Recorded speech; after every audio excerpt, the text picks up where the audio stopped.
Baiklah, sebelum lebih lanjut kita harus mengetahui apa itu kesulitan belajar. Kesulitan belajar adalah masalah yang mempengaruhi kemampuan otak untuk menerima, mengolah, menganalisis, atau menyimpan informasi sehingga memperlambat anak dalam perkembangan akademik.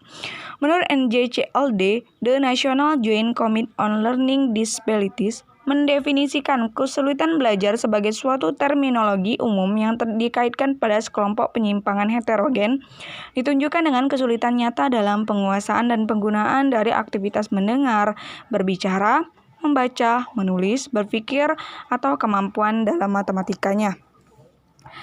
Langsung saja, contoh aktivitas kegiatan pembelajaran anak yang mengalami berkesulitan belajar adalah yang pertama, disleksia.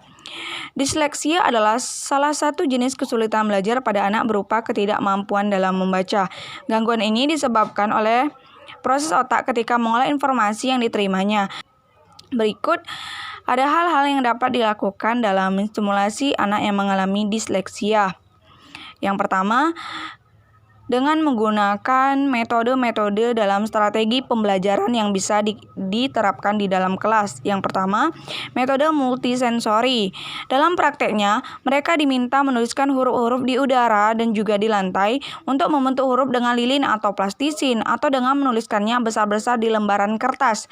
Cara ini dilakukan untuk memungkinkan terjadinya asosiasi antara pendengaran, penglihatan, dan sentuhan sehingga mempermudah otak bekerja mengingat kembali huruf-huruf yang telah dikenal sebelumnya. Yang kedua, metode fonik atau bunyi. Metode fonik atau bunyi memanfaatkan kemampuan auditori dan visual anak dengan cara menamai huruf sesuai dengan bunyinya. Misalnya, huruf B dibunyikan dengan F, huruf C dibunyikan dengan H. Karena anak disleksia akan terpikir jika kata beca, maka terdiri dari huruf B, E, C, A, K dan tidak mengetahui bahwa itu kurang huruf E. Yang ketiga, metode linguistik. Metode linguistik adalah mengajarkan anak mengenal kata secara utuh. Cara ini menekankan pada kata-kata yang bermiripan. Perkenalan ini diharapkan dapat membuat anak mampu menyimpulkan sendiri pola hubungan antara huruf dan juga bunyinya. Yang kedua, aktivitas anak mengalami kesulitan menulis atau disgrafia.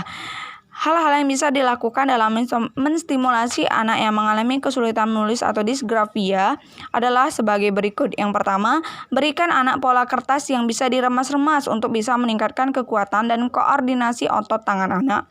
Yang kedua, menyediakan alat tulis dengan pegangan yang sesuai untuk anak serta kertas dengan garis-garis yang lebar. Yang ketiga, puji anak ketika anak berhasil menuliskan sesuatu dengan benar. Yang keempat, bicarakan gangguan belajar anak yang dialami oleh anak agar anak bisa mengerti kondisi yang ia miliki. Selanjutnya, ajarkan anak cara-cara untuk mengatasi stres sebelum menulis agar anak merasa lebih rileks dan juga santai seperti menggoyang-goyangkan tangan dan lain sebagainya. Selanjutnya, memfokuskan anak untuk menulis sesuai dengan titik-titik pada gambar, seperti huruf A, B, C, dan sampai Z. Kemudian yang ketiga, aktivitas anak mengalami kesulitan menghitung atau diskalkulia. Hal-hal yang bisa dilakukan untuk menstimulasi anak yang mengalami kesulitan menghitung di dalam pembelajaran kelas adalah sebagai berikut. 1. Memperkenalkan anak terlebih dahulu bentuk-bentuk angka dasar 1-10. Di sini guru bisa menuliskan di papan tulis bentuk dari angka-angka tersebut. Yang kedua, mengajak anak untuk menulis angka di udara sehingga anak dapat mengenal bentuk angka melalui imajinasinya. Yang ketiga, mengajak anak untuk bernyanyi mengenai angka. Kita ketahui bahwa anak senang sekali untuk bernyanyi, maka dari itu anak bisa belajar sambil bermain. Yang terakhir itu memberikan pengalaman konkret kepada anak berupa benda-benda di sekitarnya seperti berapa banyak balok yang ada di kotak dan berapa banyak pensil yang ia punya, seperti itu. Mungkin itu saja yang dapat saya sampaikan.